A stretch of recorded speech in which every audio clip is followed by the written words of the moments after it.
All right, so I'm going to do some reactions to some comments. I just need to get this page up. One sec. Okay, so I posted on my community channel, what's an unpopular vegan opinion you hold? And there are a bunch of comments. So I'm going to go through and I'm going to read them and react to them. I just need to get this set up so I can go through it while it shows up on the screen and I can see chat. Okay, I'm almost there. Little bit, that might be better. There it is. Okay, got it. Okay, so the first one I'm reading is by Akemi. Akemi? Is that how you pronounce it? Maybe. Okay, so her unpopular vegan opinion is being okay with sitting alongside family and friends having dinner who aren't vegan, making a stand and distancing yourself away from the table can actually do more harm in their perception of veganism than is doing good. Yeah, no, this is a good point.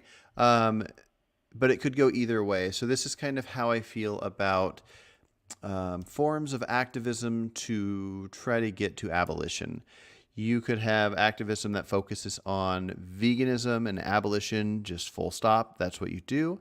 And then what's an unpopular opinion of mine, at least amongst a lot of the vegans I talk to, is having the opinion that focusing on welfare will lead to abolition quicker.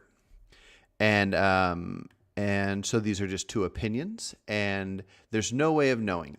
If every vegan in the world right now focused on welfare, and we could see like when there was something like a vegan world in the future or total abolition, that would be a certain amount of time. And then if every vegan in the world focused on just abolition and veganism, and then we saw when that was, there is no way of knowing which one of those two things would lead to abolition quicker.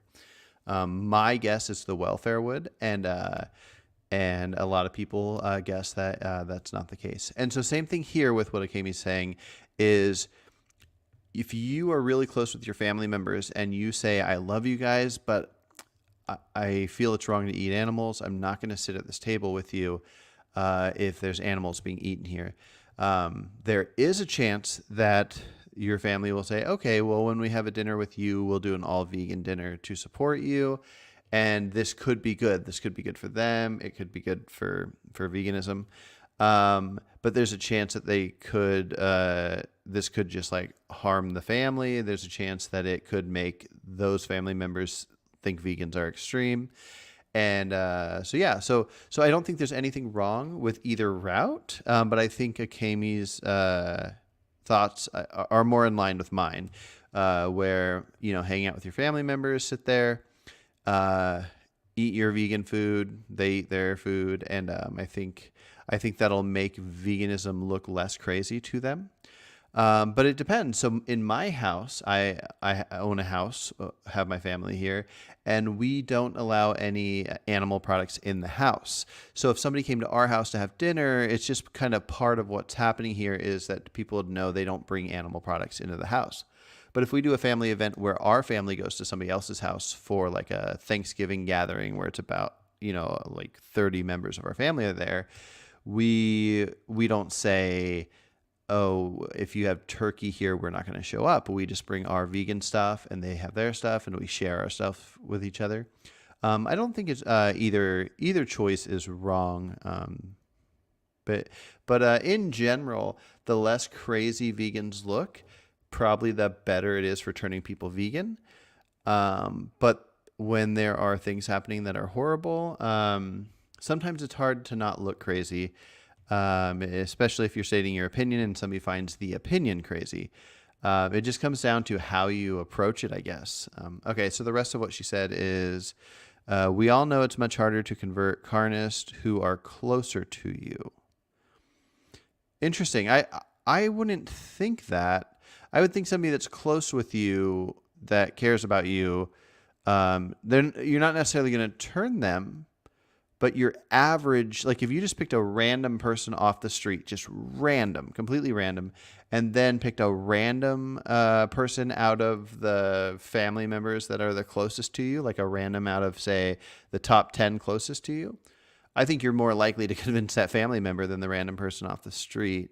It just might seem like it's harder with family because you might expect more out of family. You might, because you know them and you love them and you care about them, and you're just like that much more disappointed than with people off the street. Maybe if somebody's doing like a table talk on the street, the people that are likely to sit down are more convincible. And so it seems like it in that sense. But just as far as a random carnist, and I'm just using her words here, random carnist versus, let's see, versus someone close to you. No, I mean, if they're close to you, you are more likely to convince them, I think. But let's see, demonstrating how easy it is to eat vegan with vegan dishes, for example, is a better way. You have to meet the people at their level, and knowing your target audience's interests is the best way to convince non-vegans to how easy it is to become vegan. I agree. I agree with pretty much everything here. Some things I think are obvious, and then other things I think are, there's a lot of wiggle room. And I think with this one, there is some wiggle room, but I also think I definitely clearly agree with Akemi here. Okay, veganism debunked on the side here says getting you separated from friends and family is a classic cult tactic. Getting you separated. Yeah, but Akemi here isn't talking about a vegan getting someone else separated from their family. Unless you're saying like, so the veganism itself, if people within the vegan movement are telling others, if you're vegan, separate yourself from your family, that you're calling veganism the cult. I can see what you're saying. I don't think it counts when it's an overall idea that just exists in the world that anybody could adopt. If there was a group, if there was a vegan group, like let's say the Vegan Society, if that group was telling people, hey, if you're a member of our society, we're going to ask you to separate yourself from your family, I could see that concern. But something just existing, I think the idea of not eating animals and having an ethical framework around how you view animals in this world, that existing, and some people that follow that saying that you should remove yourself from your family, and some people that follow that saying you shouldn't. I don't think there could be any cult-like mindset there. So, anyways, okay. And then the comment to hers was, the skeptic being said, great advice, ma'am. And so, yeah. Okay, I'm going to click like on hers and a heart, like on his and a heart. Let's heart it. Okay, next one. It looks like it. Wait, how do I show less, show more? How do I show more? That's weird. Okay, let me try a thing real quick. Show less on that one. Okay, this is being wonky.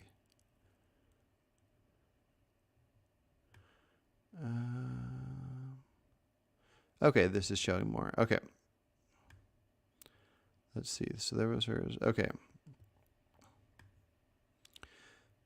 Okay, Ghost Corvid 20 says most organic produce, excluding veganic farms, of course, probably should not be considered vegan, given that it uses manure, blood meal, bone meal, fish meal, etc., as fertilizer. Look up Dr. Avi's talk on the topic. Okay, I do want to check out Dr. Avi's talk on the topic. I like Dr. Avi in general. I like hearing his thoughts, even if I don't fully agree with them, but I usually do agree with them. But without looking at that, so I personally only get organic when I can.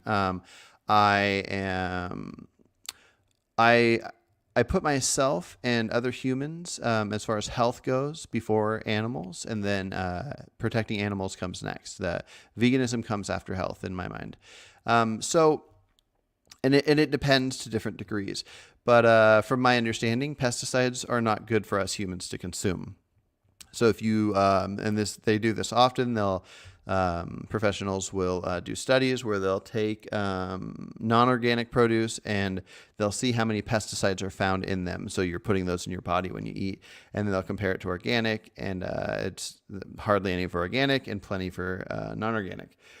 So in that sense, when it comes just to the health side of things, I don't think people should get these horrible things in their body that could lead to different health side effects.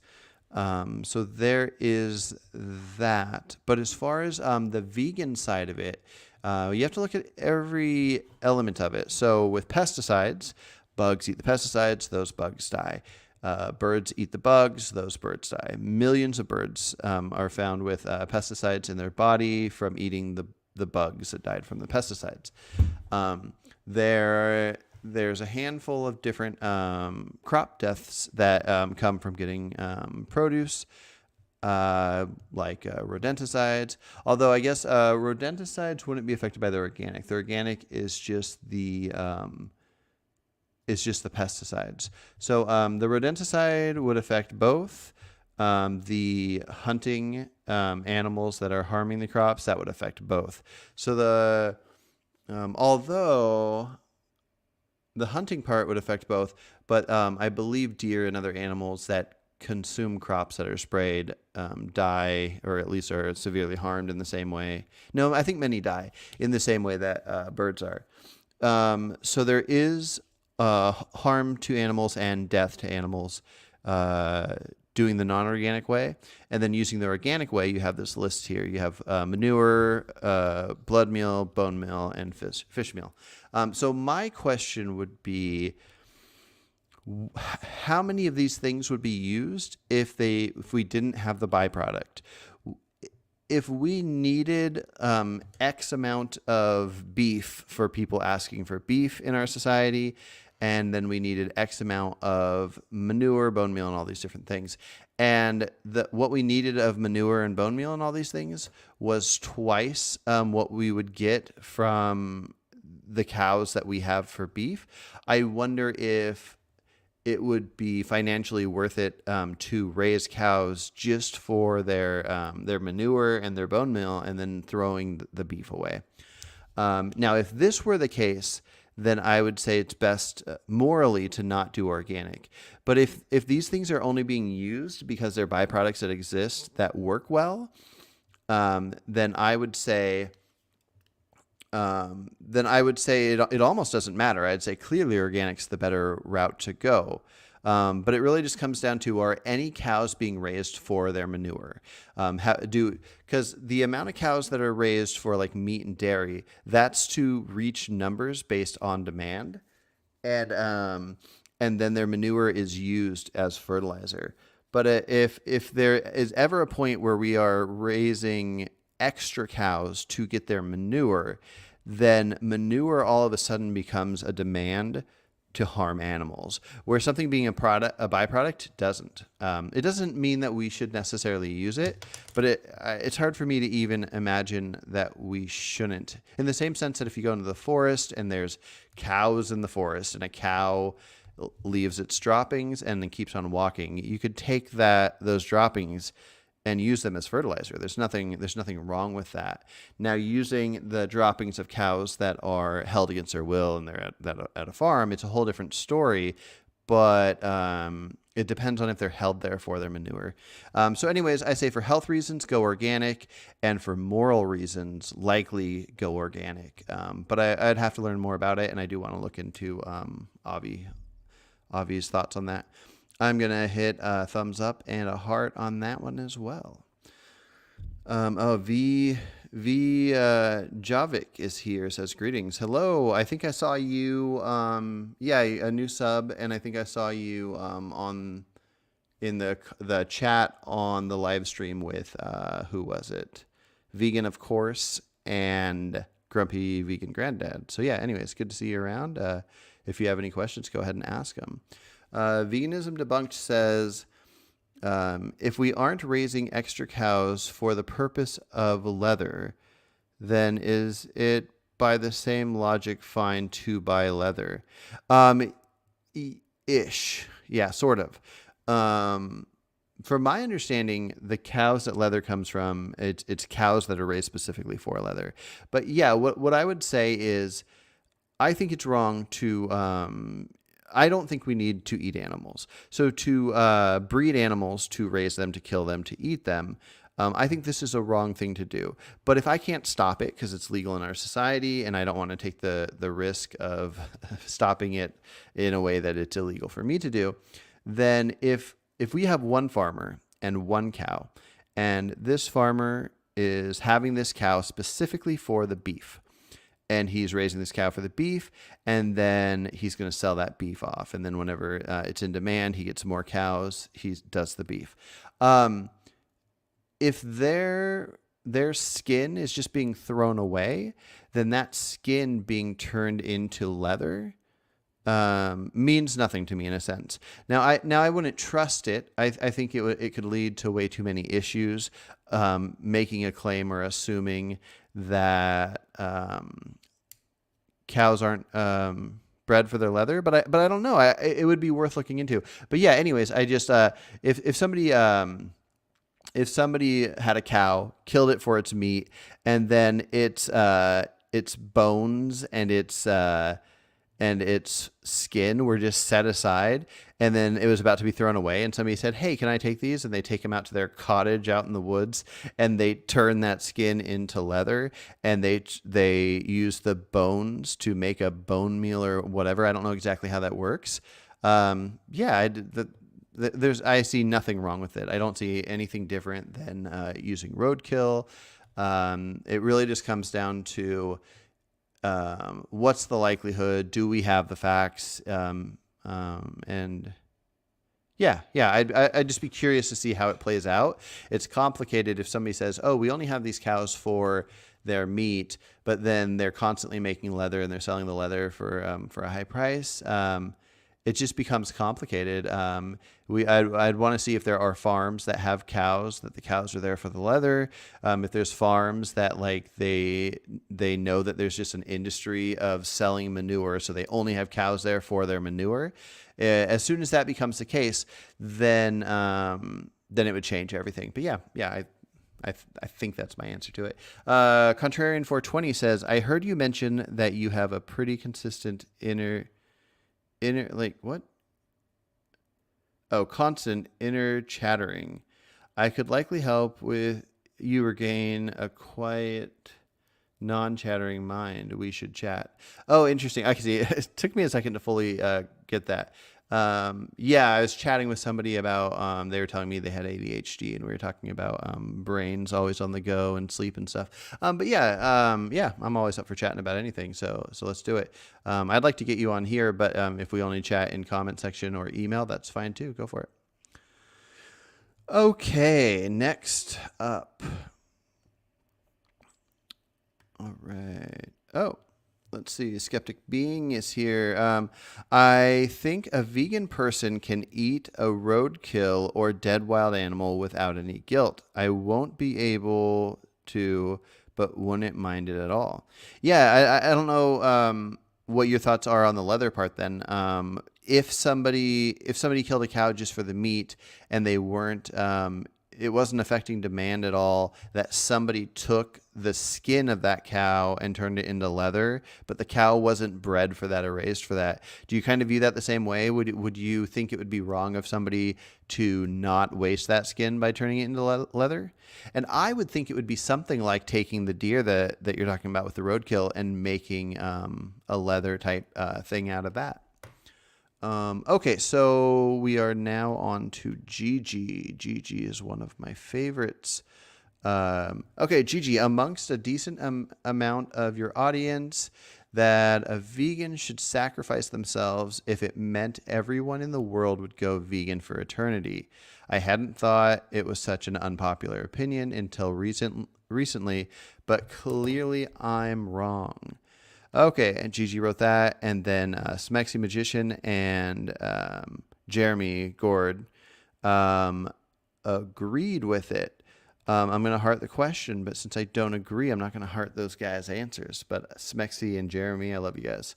Okay, so in case that this question or unpopular opinion didn't come across well, it's basically this idea that that I was asked the question because I've talked a handful of times about how I would not sacrifice my own life to save animals or humans or whatever. There are probably some humans I would do it for. And I was also asked the question, would I sacrifice my own life if it meant everybody for all of eternity would go vegan? So this would be saving all the animals that would be harmed for non-vegan reasons. And I said no.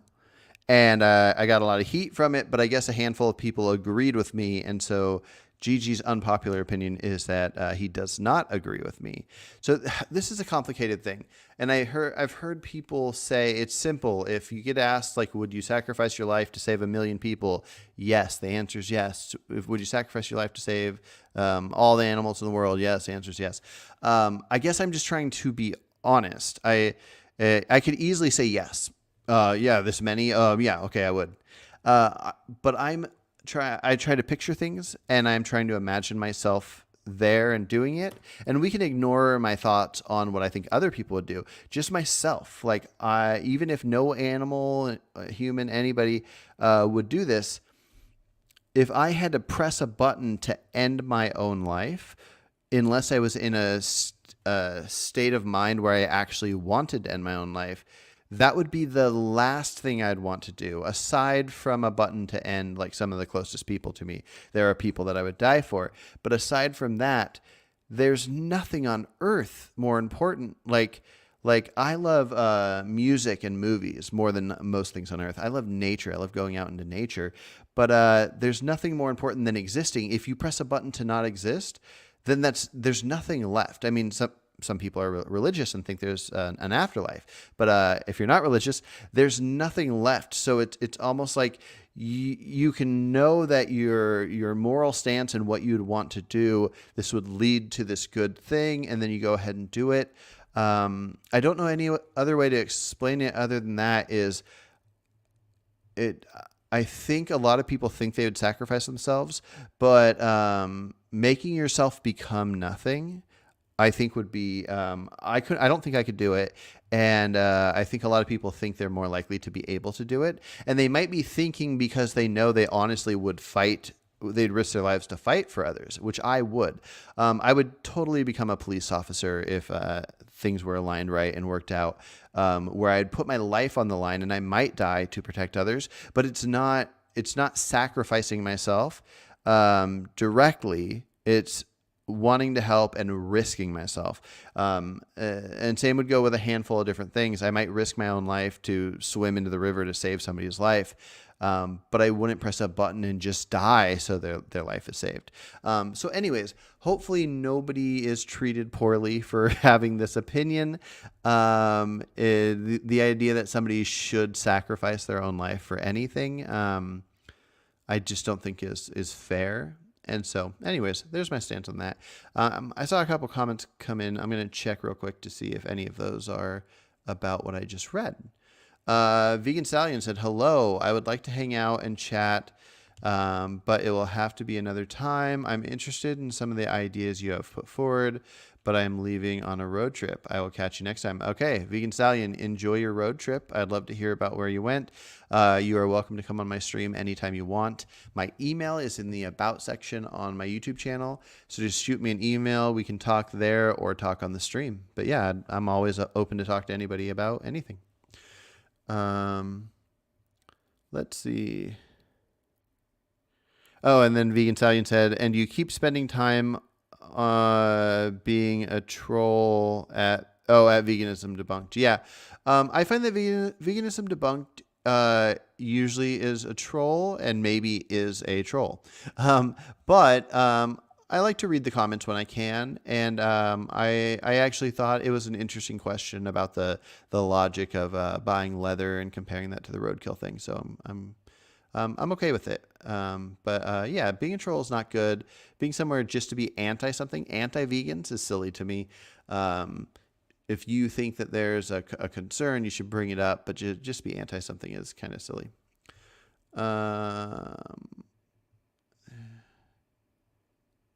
I think a vegan person can eat. Okay, completely agree with you on the leather as well. Okay, cool. Yeah. I had never really thought about that one, and that one sounds worse. Like our intuitions, I think, lead us to thinking that sounds worse. But I'd be curious to hear other people share their thoughts on that. Veganism debunked. Let's see if this is not a trollish comment. Even though you are not willing to sacrifice your own life to make billions to go vegan, you are sacrificing a lot of time in your life to spend on making a few people go vegan. Yes. Yeah. And that's a good question. I don't think that's too trollish, or trollish at all. So I just want to make sure that you, aren't being offended by any of the troll talk, but yeah, so ending my life, that's everything. That's everything. I'm not going to do it.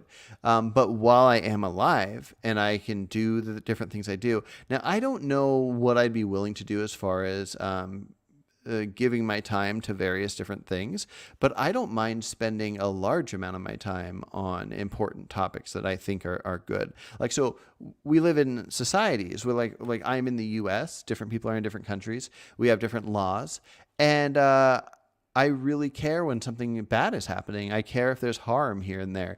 I won't sacrifice the ultimate, which is my entire existence, but I will totally sacrifice time to focus on talking about abortion, circumcision, death penalty, legalizing drugs, all these different things where I think I want to help humans in my society and outside of my society talk about these topics to help shape our laws and to bring better lives to people and to animals. And so, yeah, I might sacrifice like a wild amount of time making YouTube videos and talking to people on the street about veganism, that might only lead to like, a couple dozen, or let's even say a couple hundred people turning vegan. And that's like a wild amount of time where I could sacrifice my life and get, in the hypothetical, get the whole world to go vegan. But yeah, I just, that the difference is sacrificing an entire life. Somebody asked me a question once about, they challenged it further saying, would you sacrifice a couple years? So like if I was going to live to be 100, would I allow myself to only live to be like 98 if it meant, something like billions of animals or something? And I'm more likely to do that because it's not directly like deciding, okay, I'm going to sacrifice my life, press a button right now. Now, it does mean when I'm 98, I'm essentially pressing the button and sacrificing those next 2 years. But a lot of it would depend on how many years I have. If I only had 5 years left to live, in a sense, I feel like maybe it's worth sacrificing it, because the trade-off is I only get these 5 years, so is 5 years worth that? But then the other angle of it is, I got a wife, I got kids, I got, a mother, I got siblings. I have a lot of people I want to spend time with. And so if I were to sacrifice my life just because of the years, it would mess with the lives of these other people, and I would lose this important 5 years. Like I don't know how much I'm going to care about my years from 98 to 100, but I know the next 5 years of my life and watching my kids grow up and stuff like that. Yeah, I just, I don't think I would do it. It doesn't mean it's not the right thing. If somebody did it, I'd be like, oh, that's awesome, they did that. But I would also think that they likely are maybe more depressed than I am or something. Or they're just like, our actions are based on desires and pleasure. Maybe I think of myself as a very empathetic person. I can't go outside without picking up worms if the worms are in the middle of the street and they can't get to dirt. I'll be late to appointments or work or whatever, just picking up worms nonstop to get them into the dirt, because it makes me sad. Even if they can't even feel anything, it makes me sad that they're like stuck on our cement that they didn't agree to. So I'm a pretty empathetic person when it comes to animals and humans. But maybe the people that would sacrifice their lives, if they truly would, are more empathetic. Maybe they'd get that much more desire knowing that they're helping, and that's great. I think that's fantastic. It's just not me. Contrarian says the scenario is impossible and unrealistic. There's never a moment outside of movies where a single decision you make will affect millions. What's reality is small choices have small positive effects. Yeah, if that's talking about the sacrificing the life, yeah, I mean, it's just, it is an impossible scenario. It's just, I mean, I guess it's not in a sense like if somebody had to go somewhere to get something to make a bomb not go off, and I don't know. Yes, it's mostly impossible, but anyways, it's good to know your limits of what you would do. Talking about this topic has probably gotten me more negative attention than positive attention, so it's probably not worth talking about. But I don't mind. I'm up for being myself and being honest and saying whatever, answering any questions essentially. I doubt there's a question I wouldn't answer. Okay, Tanky Bot says, do you see it as a moral tragedy when animals get devoured by non-human predators? If yes, would you advocate killing these predators? Yeah, so I see it as a moral tragedy. I at least see it as a tragedy when anything that can suffer suffers. So if a lion's killing a zebra, the amount of suffering that's happening, however much that is, I find that to be sad. And then also I do care about the life itself, but I care more about the suffering. It's kind of complicated, but yeah, my current stance, and I go back and forth all the time, but my current stance is if something is doing something to survive, so animals, humans, whatever, if I was on an island, I would kill humans and animals to survive. So if a lion's killing a zebra to survive, I wouldn't stop something from doing it. Now, I'd stop a lion from killing me to survive, and I care more about humans than I care about animals, so I'd kill a lion to stop it from eating another human, especially depending on the situation. If we have an area that we designate for, we have this wildlife for lions, and a human is being stupid and risking their life, I might not kill the lion to protect them. But in general, I think the lion wants to eat something and kill it to survive. And I think the thing that it's going to eat wants to survive. So in both cases, it's two things wanting to survive. And so I step back and leave it alone. But it's complicated. I came up with a scenario today that kind of challenged my own stance on that. And I had never heard this talked about. And I'm trying to see if I can remember what it was. So in my mind, at least as of right now, unless I convince myself here in a second, that humans should not intervene and kill predators. But what if animals were doing it? What if chimps became intelligent enough to decide that they thought things were moral or immoral, and then chimps started killing lions because the lions were predators? Would I kill something killing a predator because it's killing a predator? And now I remember my thought when I came up with that. The reason I still am in favor of maybe killing a chimp that's trying to kill a predator for moral reasons, but not killing a lion that's trying to kill a zebra to eat it, is it's not for survival, it's for protecting something else. And I think any thought on this is somewhat reasonable. And I don't know where I will stand in the future, but right now that's kind of where I'm at is I think it's more acceptable to do something wrong, or that would be thought of as wrong to whoever you're doing it to, if you are doing it for survival. And then anything that's more like pleasure makes it not acceptable. So if you're eating a pig on an island because you're stranded there and you need it to survive, that's more acceptable than if you have a bunch of food options and you don't need a pig for your health and you're eating it just for your taste pleasure. And yeah. Okay. Okay. V Javik. It is really hard to read your name here. And he or she, I'm just going to guess it's a he, but it's a tiny picture I can't really see, says, fair, I definitely sacrifice myself, but I understand if there are people who would not. I am just not afraid of death at all. I am not sure if that is a good or bad thing. Yeah, no, fair enough. I'm kind of torn on it because, like, I don't want to die. I have so many things I want to do and I want to live forever, but I'm also like not scared of death. If I was told like I had cancer and I had like 3 months to live, I'd be bummed out that I couldn't have this future or whatever. But like I'm also like not scared of it, so it's kind of this in between. But anyways, I totally respect your stance, and it's awesome that you would sacrifice yourself to save others. I think that's very noble. Okay, let's scroll down to Jeremy here. Okay, Jeremy's unpopular opinion. Why some of these won't let me open it further? Why would such a thing exist? Maybe the further I go out, the more it will. What in the actual heck?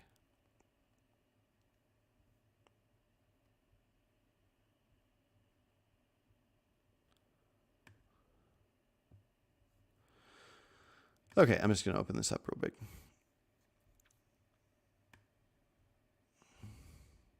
There we go. Okay, Jeremy said supporting any politician or party who officially, who officially endorse and or have a track record of voting for large animal ag subsidies is an unjustified behavior. Okay, almost no matter what human-centered issue you support for them. Voting in large-scale elections has a near zero chance of making a difference that it doesn't end up being very wrong. I'm thinking more on large campaign donations, endorsements, if you're an influential person, things like that. Okay, interesting. I had read this before and I wasn't sure if I understood it, but now I'm pretty sure I do understand it. So if a politician aligns with you on a handful of different things, they align with you on like abortion and circumcision or whatever the different topics are, immigration, whatever things. If they align with you on that, but they have been known to endorse and support animal ag subsidies, that you should not vote for them. So I'd be curious to hear Jeremy say if he would say that if all the leading two-party system politicians went that way, if he is encouraging as many people as possible, specifically vegans in this case, to only vote for third parties and whatnot, and then eventually getting the attention to break up the two-party system. That'd be interesting. I would want to look into it further. I do feel like one of the biggest issues in the country I'm in, but many countries, and when it comes to animals, is the subsidies that goes to animal ag. So it's something I don't know too much about, but it's worth knowing more about, and I'm going to have this be the reminder to me to look into it further. And I'm going to give a big thumbs and heart to Jeremy here. Let's see. Okay. Jokic. Like the NBA player. Okay, I don't know the NBA player, and I don't know if I even just did that right. But okay, so that's how you pronounce your name, though, is Jokic. Is the V part of it, or is that the Yo? So the Jokic, is that Jokic? Okay. But don't worry about pronouncing it. Anyway, you do it, is fine by me. Okay. Tanky Bot says the National geography displays animals violently preying on others, and we don't see it as a tragic but beautiful. That and what you said seem to point that we don't view animals as having the potential to be victims. Well, they have the potential to be victims, but I think there's a huge difference between being a victim of a moral agent or not. And so we humans have the capability of thinking morally, thinking we can use reason, and also we have empathy.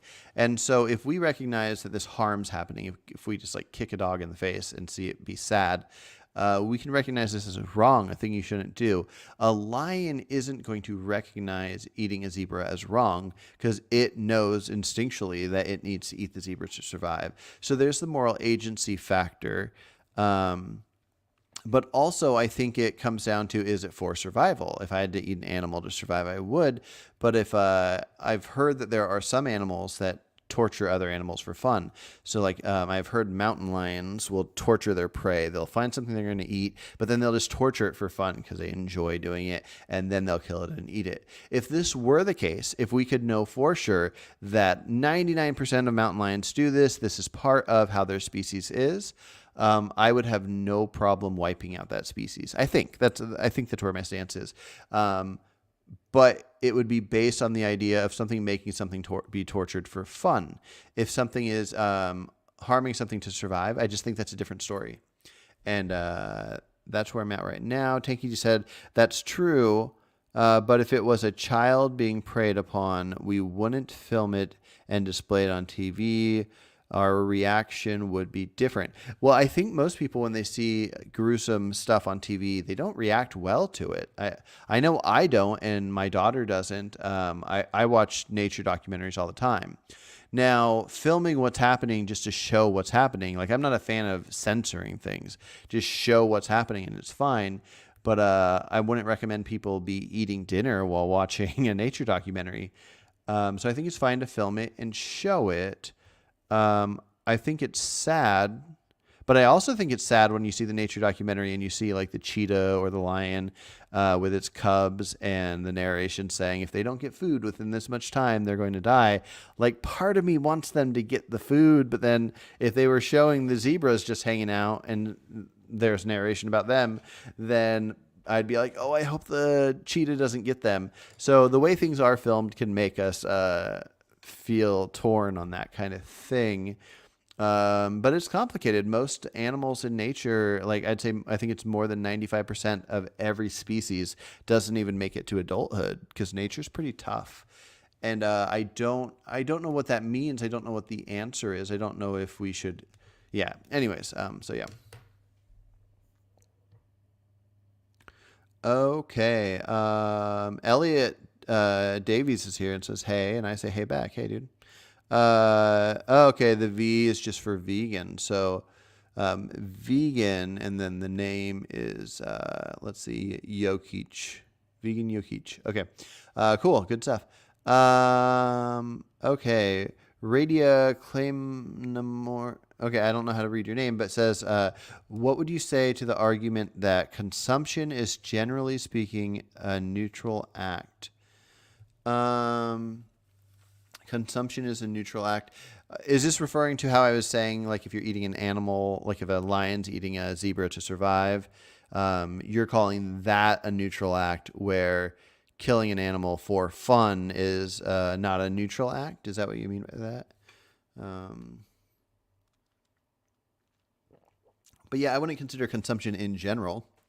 And if you mean consumption as in what we consume into our bodies, no, I mean, yes, the consumption is, you can go to the store, get a piece of beef, put it in your mouth. That's a neutral act. It's completely neutral. But the fact that you put it in demand while knowing what it would do, that is, the bad act, that is what causes the bad act of killing for a neutral act. So I don't know if I fully understand the question, but if that's right, then yeah. Okay. Skeptical Being says, so Mountain lions don't do it for fun, but to reach their young how. Oh, to reach. That's probably teach their young how to kill and hunt. Fair enough, and that's why we need to look into things thoroughly, and we need to make sure we fully understand things. Because yeah, if an animal's teaching their young how to hunt and kill, then that's a survival technique, and so I probably view that differently.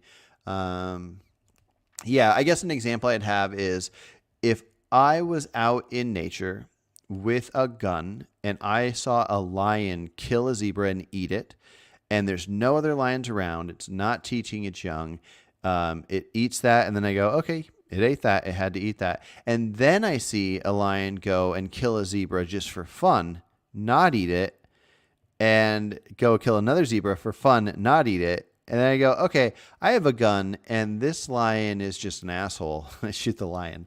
I'm probably fine with shooting that lion. Now, observing how animals work to learn things like this idea of the mountain lion teaching their young, it might be best if we, go out with a crew and cameras and film things to see, like, maybe there's something I'm missing. Maybe the first one to kill to eat was to eat, and the other ones were to kill to save. I don't know, but I don't know if a lion could save it. But yeah, I don't know. There's I don't know. I don't have an exact answer for even how I feel on the topic. Okay. Radical Normie, there we go. Now I can read your name. Says, I mean, humans consuming things seems to be a neutral act. Like killing animals for food could be wrong, whilst buying it could be morally neutral. Yeah, the act of buying it without knowing any other information is definitely morally neutral. Once you know the information, though, let's say that you knew for a fact and you agreed humans don't need animals to be healthy. And you knew this for a fact. And then you also knew that to get meat products in stores, it's all from breeding and raising animals and killing them. Then I would say that it's not a neutral act anymore, that you're putting it in demand. It's kind of the complicated question of, I think free speech should completely exist. You should have complete total free speech. But if I use my speech to ask somebody to kill somebody for me and they do it, like, so I have a hitman, should I get life in jail or some kind of big punishment for hiring and telling somebody to kill somebody, even though I didn't do the act? And so if we want a reasonable society that we can feel good and safe in, we need to know that it can't just become part of free speech that, say, a billionaire can hire somebody that's not wealthy to kill somebody because they're not doing the act themselves. And so when it comes to a moral thing, if you know that there is a high likelihood that you purchasing something is putting it in demand and leading to something immoral, then I'd say that's connected to the moral issue. But yeah, if you have any thoughts on that, I'll follow up on that. I'll share an old video with you that describes why the mountain lions do it. Awesome. Yeah, no, send that over. Definitely email that to me. Okay, let's get to the next one. Okay, so yeah, we did Jeremy's. And then now we're on to annoying but morally consistent. That's a great YouTube handle. Let's see. Okay, before I do that one, though. Radical Normie says, that's an interesting question. Incitement of violence through speech doesn't seem too different from hate speech or other kinds of speech, to be honest. Right? Yeah, no, so I'm like, I don't get into the hate speech thing. I think anybody can use all the racial slurs they want. They can say all the most horrible things. You can mock people's religions, do whatever you want. Speech is great. And most people view money as a form of speech, like your actions with money. But I'm trying to decide if I should bring that into this or not. Let's not. Let's go ahead and not bring that into it. So if I go up to somebody and I convince them and I say, like somebody that didn't want to kill somebody, and I say, I want you to kill this person. I will love you forever. I need you to do this. Please go do this. They don't threaten them in any way. And let's say they don't hire them. I don't know if it's caught, the audio is caught on camera of asking somebody to do it. I think there has to be a repercussion for that. And if you think not, then there has to at least be one for hiring, right? And hiring is not much different. If I happen to have $1 million, I could give that $1 million to anybody. And I could also ask somebody to kill somebody. So I could also ask somebody, hey, if you kill somebody, I'll give you this $1 million. It's still akin to speech. And so anyways, it's one of the few cases where I feel like somebody not doing a specific act maybe should get in trouble for convincing somebody to do that act. I don't know. I guess it's kind of similar to that one. There was a girl that had a boyfriend where she was texting him nonstop, convincing him to kill himself. And he did it. Like, she talked him into it. It's complicated. I don't think it's as simple as like she gets life in jail, but I don't think it should just be like a slap on the wrist. So yeah, I don't know. Okay. Contrarian 420 says, it's a quote, a Noam Chomsky quote. If we don't believe in freedom of expression for people we despise, then we don't believe in it at all. Yeah, no, that's great. I totally agree. It's just different when you talk somebody into killing somebody. Radical Norm is back saying, but that would involve drawing a strong link between speech and action, which would destroy free speech in general. Maybe I'm wrong. Well, no. So here's the thing. So let's say a politician is doing a speech and it's on TV and anybody can hear it. And the politician says something like, it's bad for our country to bring in immigrants. I wish there were no more immigrants. We should fight against this. If anybody goes and kills immigrants, it's not that politician's fault. I don't think that politicians should be held accountable whatsoever. They were sharing their thoughts, and somebody, even though they can know they're influential and we can say they probably should share it differently, they are not directly calling for an action. But if somebody got, if I would say if like an influencer or something or a politician said, you, my fans that are interested in me, I want you, whoever can, track down so-and-so. You just say a name of somebody. I want you to go execute them. And then if one of those people go and do it, I think that's different. And I think it's complicated. I don't know exactly how I feel about it. But it's different. But mostly I'm with you. I think we align on almost everything when it comes to free speech. I even think it's fine to that whole thing about shouting fire in a non-burning building to cause disruption. I think somebody that owns a company can say, you're 86 from the store. There'll be trespassing laws. You can't come back in here for doing this. But your speech should be as free as possible. It should be even when it comes to like liable stuff.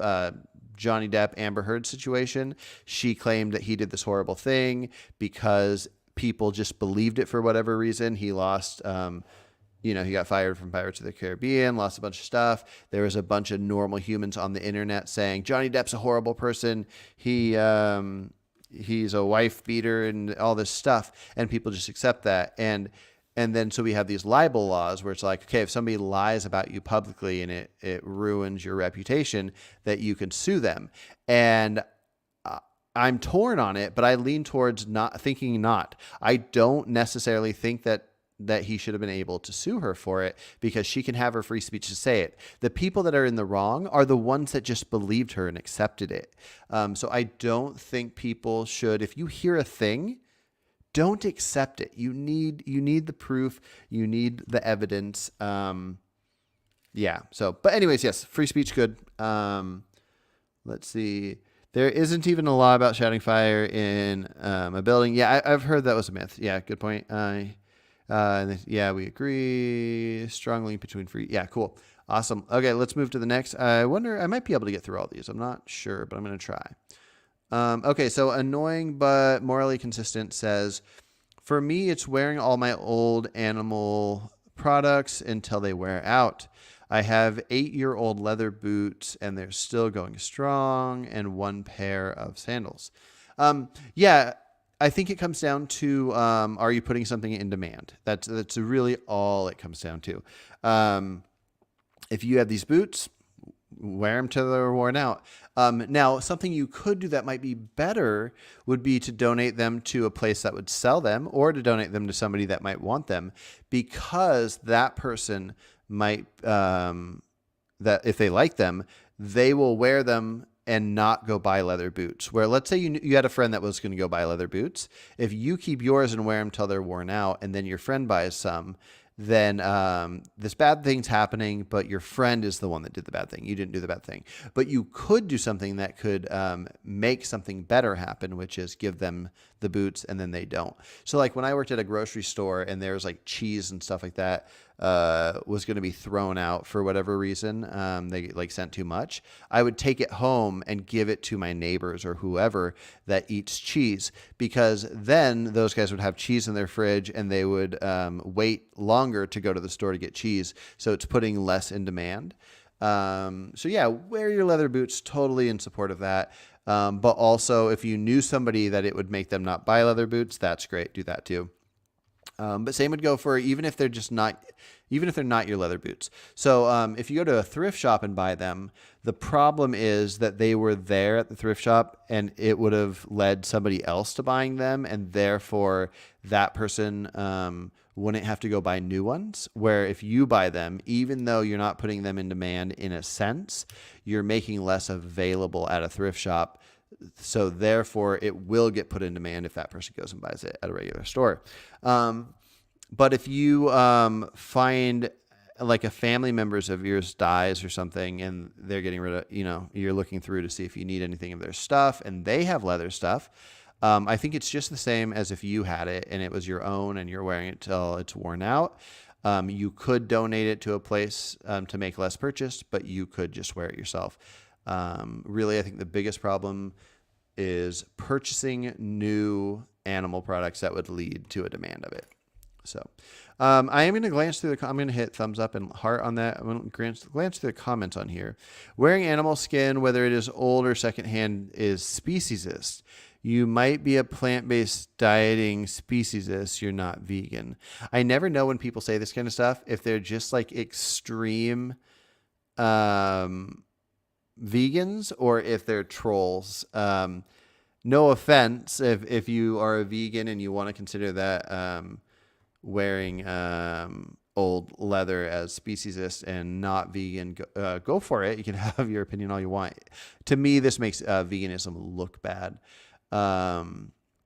Let's see. But yeah, another thing I'll point out, I say this about vegan fur, but vegan leather would be kind of the same way, is if you wear it, you do run the risk of somebody seeing it and going, oh, I like that, and then wanting to go get it themselves. And even if it's vegan leather or vegan fur or hand-me-down leather, hand-me-down fur, so whether it's real or not, if the perception somebody gets is, that looks good, I want to do it myself. So, I mean, there's nothing wrong with, in my mind, there's nothing non-vegan about wearing your leather. There's nothing non-vegan about wearing leather, vegan leather. But in both cases, it could be better not to. So I do want to point that out, but not for the reason this guy says. That's just silly. That's just silly. Some people think you shouldn't use animals even if they're dead. But like if I was out in the forest or something, living like a wild man, and some animal died of natural causes, and I could make something out of their fur, and it didn't gross me out to do it, like who cares? Like the thing is, we don't want to harm or end the life of sentient beings. But yeah, if you're not doing that, it doesn't matter. Okay, so annoying but morally consistent responded to that negative comment saying, how so? The products were purchased far before I went vegan. Why would I give away perfectly good boots, sandals? The damage is already done. Sounds pretty disrespectful of the animal's life that was sacrificed for them just to discard them. Okay, I'm going to heart that because I totally agree. And then Notorious, whoever that is, I can't read the full name, says it's more disrespectful to wear their flesh. If somebody feels like something like that's disrespectful, that's fine. I mean, it really comes down to your different opinions. But there's not a moral action. You could just think of it as disrespectful. You can't do anything immoral to something that's already dead. But if somebody's mom dies and their body's there, where normally you'd bury it, if somebody went up and like kicked the dead mom in the face, the kids of that mom will feel disrespected, and I would think that's very not cool. But you're not doing anything like morally wrong in a sense, like because there's nothing there to speak of. So it's complicated. Okay, so he says it's species to wear their flesh. You have no justification for wearing their flesh. By you doing this, you're saying it's okay to wear the skin of someone who had their rights violated and had everything taken from them. There is no way, shape, or form that you can wear animal flesh and still be considered vegan. Therefore, you aren't vegan. Yeah, I think this person really is a vegan that's saying this. I thought they were a troll before, but now I do not. And I think this is one of the biggest problems with veganism is the amount of vegans that tell other vegans why they're not vegan. For the most part, if you think that animals deserve rights similar to humans in the sense of not having their negative rights violated, not harming them, killing them, eating them. You don't eat animal products. You don't buy products made from animals. You don't buy products tested on animals. As long as you fit largely in that group, I think all vegans should consider those people vegans with slightly different opinions from each other. But to say that if you continue to wear something that is not putting anything in demand makes you not a vegan, Jesus Christ. Okay. And the person responded saying, and that's your opinion and you're welcome to it. I noticed you dodged my question though. What did you do with all your animal products after going vegan? And then he said, I didn't dodge the question. I think my answer is quite self-explanatory, but I can tackle that more directly if you want. There's nothing perfectly good about animal products. There's nothing perfectly good about clothing made from animal skin. You should throw it out because it's speciesist and not vegan to wear. You have to at least accept that if you donate it to a place, somebody that was going to buy new leather and put that in demand could at least buy the old leather. You could call that person not vegan, but it has to be morally worse to throw it out than to put it in a store. Now, I wouldn't call you not vegan to throw it out. Throwing it out likely will harm more animals, but it's just a personal opinion of throwing it out, and I don't like to judge people the way you are. So I'm not going to call you not a vegan, but you are a person that is making a choice that will almost most likely harm animals. Definitely, worst case scenario, kind of best case scenario, donate that shit. Okay. I don't know how much clearer I can make this. It's not vegan to wear animal skin under any circumstance. What did I do with my old animal skin clothes? I threw them out because animals aren't clothing. Wow. Okay. Oh, and there's more. He responded, said, so you not only disrespected their lives, but you also you're incredibly wasteful. The definition of veganism is a philosophy and a way of life which seeks to exclude as far as practical and possible. I said that backwards because I wasn't really reading this and I was just saying the definition off memory. All forms of exploitation of or cruelty to. Okay, I'm not going to read the whole definition. And whatever he's going to say to that, I'm pretty much going to agree with. Heart. Don't donate your stuff. Donate your stuff for sure. Okay. I missed some comments. Oh, holy smokes. Holy smokes. Okay. Okay, these guys are talking to each other. I can see a bunch of ats, and they're not at me. So I'm going to go ahead and skip over those. I think those are vegans. See animals equal to humans. Yeah. I don't see animals as equal to humans, but I see them as worth moral consideration for sure. They're worth not harming. Many hours of amazing dialogues with him. I think you'd especially enjoy his dialogue with Swami something. I don't know if that was to me. Okay, yeah, you guys are chatting, I think. That seems to be the position.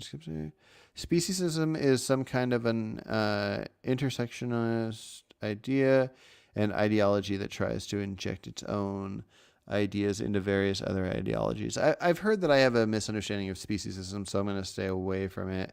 But in general, I'm not a huge fan of the word, but I might be more of a fan if I had a better understanding of what it's supposed to mean. Okay, I think we're close to the end. Okay, I'm going to skip Smexy Magician because that one's really long, and I do want to get to that, but I'm going to skip it. Okay, the skeptic being who is here in chat says, let's see, I'm not completely against animal testing in labs. The good it brings is no way better than the suffering of those millions of animals in the labs, but we have no option. We need medicines to survive. Yeah, that's complicated.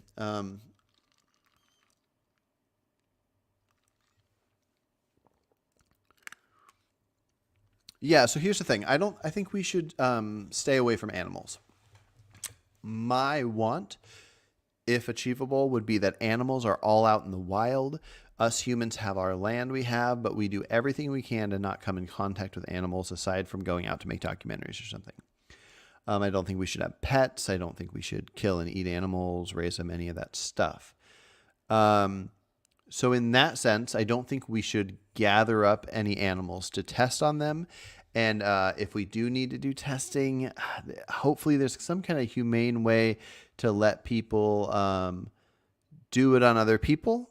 I mean, if we're trying to figure out what works for us or doesn't work for us, in the same sense that people can donate their blood and their plasma and these different things. Somebody can donate a kidney if they want to. We could have things where we announce like, okay, we've created this thing that would go into your arteries and do this if you're a person that had a stroke. And we don't know if it's going to work, but we hope it will. And we've studied it on corpses, cadavers, I think they'll call them if they're doing studies on them. And whoever wants to give it a shot, and somebody that's dying that this could help them, but it also could be harmful because it wasn't tested on animals, could offer to do it. And then if it doesn't work, we keep trying to perfect it. And so I don't know what the right answer is. There are probably many times that animals were tested on that the outcomes were so good that I wouldn't personally reverse it. There's so much knowledge we have because of things involving animals. There's knowledge just about animals, the studying on animals to understand how animals work. A lot of things that I don't think should be done, but now that the information exists, I'm happy with it, I guess. So it's complicated. I probably mostly somewhat agree with some of that. And I'm going to glance at the comments real quick because this is probably a little dicey. Yeah, Annoying but Morally Consistent, who I was just reading about with the leather thing, who I agreed with, has a response, and I'm curious to read it. He says, I don't know, I'm guessing this is a he, but the majority of people on YouTube are he's, so if I don't know somebody's gender, I'm just going to call him he's on here. Sorry if I'm wrong, let me know.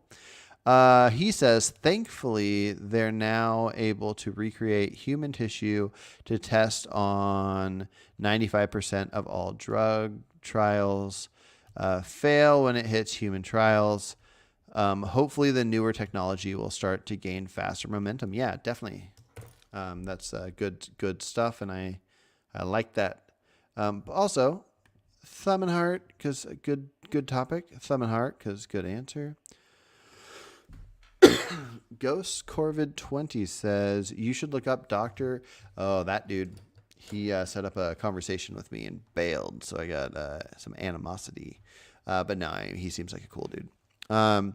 It's extremely unreliable in determining safety and efficacy. Yeah, that's the problem. We do the studies on animals, but then it only tells us a little bit. It gives us an idea, but we don't know like how that affect us. Like if you feed GMO foods to a rat and it gets like tumors or whatever, but then we don't know how that's going to affect humans. So it's kind of complicated. Gigi's in here says we could most likely develop medicines more efficiently using human test subjects. Yeah, no, that's a good point. I ain't no doctor. I'm not a scientist, so I don't know for sure. But that would be like an idea I would have, and it's kind of like the one I did have. Okay. Oh, this guy. I'm not usually a fan of blocking people or deleting stuff, but this guy, remove. This guy, Tinknell, is somebody. This I believe I found this person through Garland Farms or something. But yeah, I don't know if I'd call him an anti-vegan, but he's not vegan. And but he makes some good arguments, and I don't think he's trolling. I'm just pointing out. I deleted that one guy because he's just an extreme troll. And this guy actually usually brings good arguments. In this case, he's just commenting saying, are you volunteering? Because that's the thing. Yeah. So people can say like, oh, let's let humans do it. But then it's like, well, who's going to volunteer? So anyways, decent point. But I still think the human route is probably the best route. Okay. Comments over here. There is no good understanding of, okay, no. Oh, okay. Radical Normally says no pets. Why? Okay. So a couple things. I think most things are on a scale. So you have the worst things and the best. And well, when you talk about bad things, you have the worst and then the least worst. And so certain things are worse than other things. So when I talk about things that I wish, I don't mean that anybody that does these things is a bad person. I know many of pet owners that are good people. I have 3 rescue guinea pigs. I kind of wish I didn't, but I treat them well. And one of them's in my thumbnail picture there. That one's name's Bingo. But no pets, there's a couple reasons. The main one for me is if we breed and kill animals to feed other animals, there's no way that's good. So feeding cats, cat food made from animals, not good. Supposedly there's a bunch of studies, or at least a study, showing how healthy vegan cat foods are.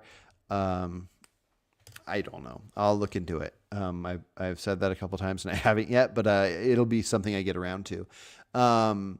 But so there's that. I don't think any pets that we have to feed animals to, having a snake and feeding a mouse to it, I just don't think that's any of our business. Luckily, guinea pigs, the ones I happen to have, are vegan, so that's cool.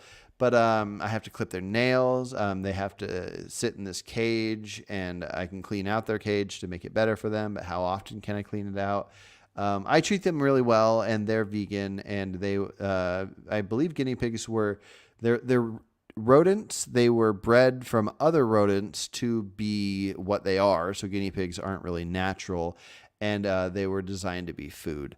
So they can't really go out into the wild, and these guinea pigs already exist. And so anyways, I don't think any sentient creature should be forced to be in a cage, in a house, in a small area.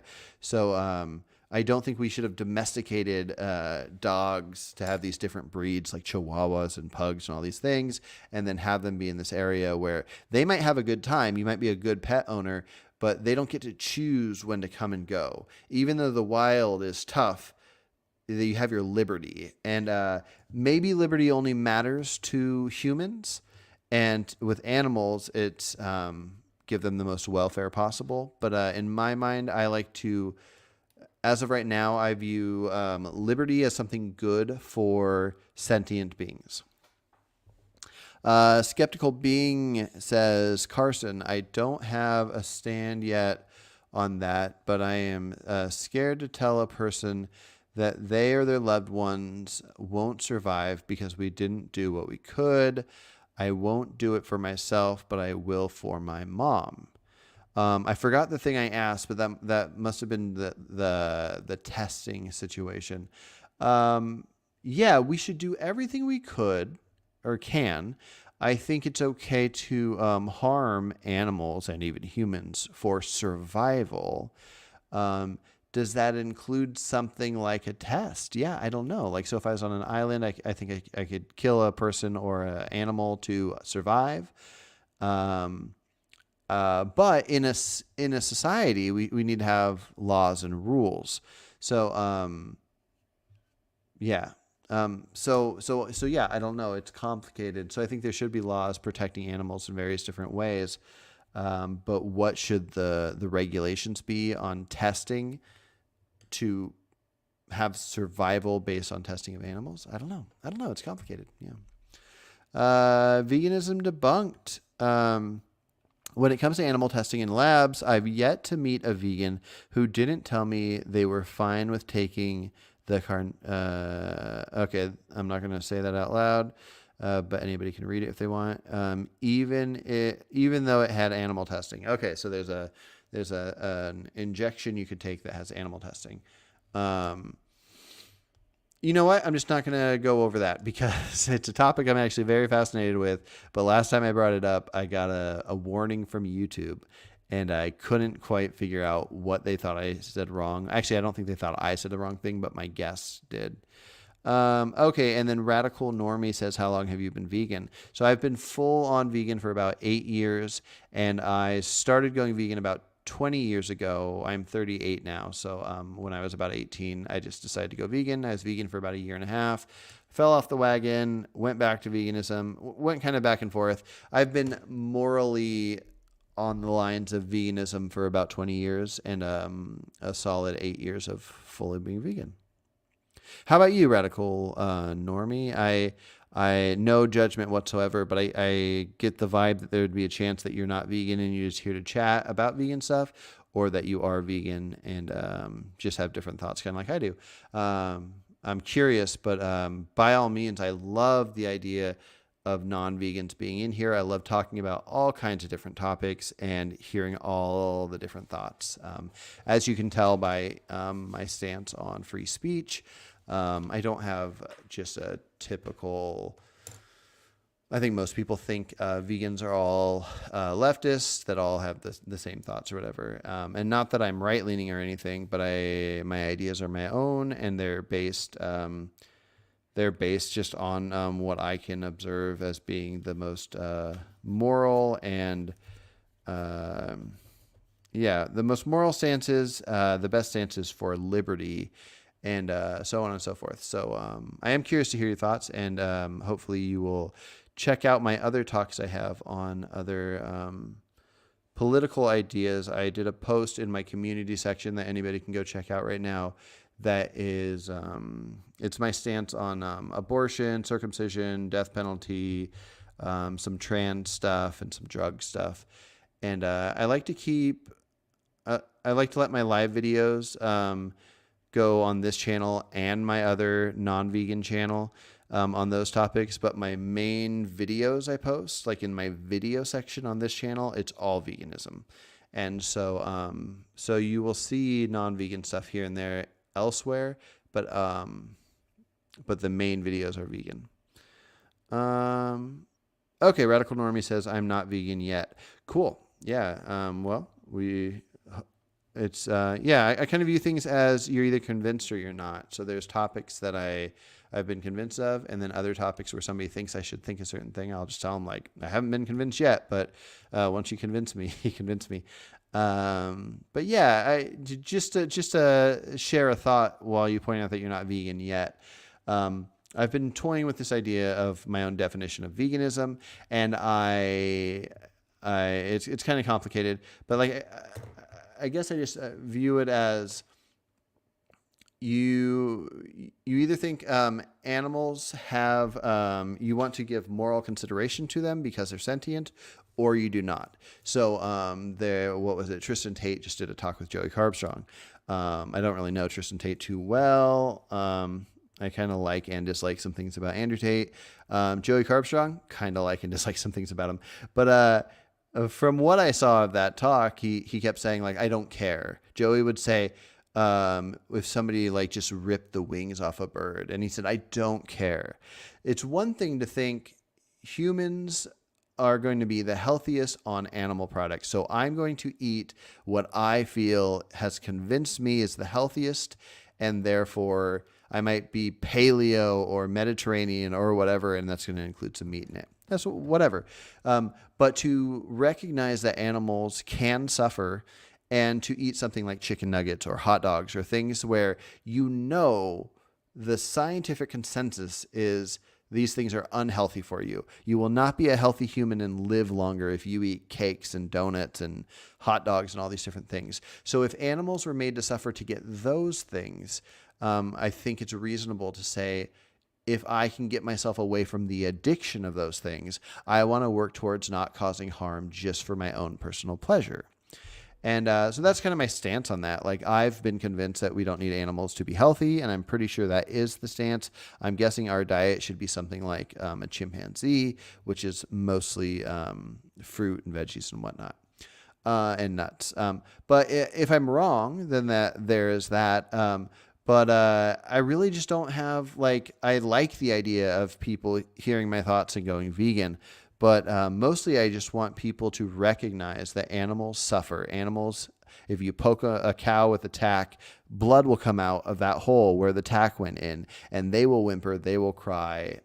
When their babies are taken away, they cry out for their babies.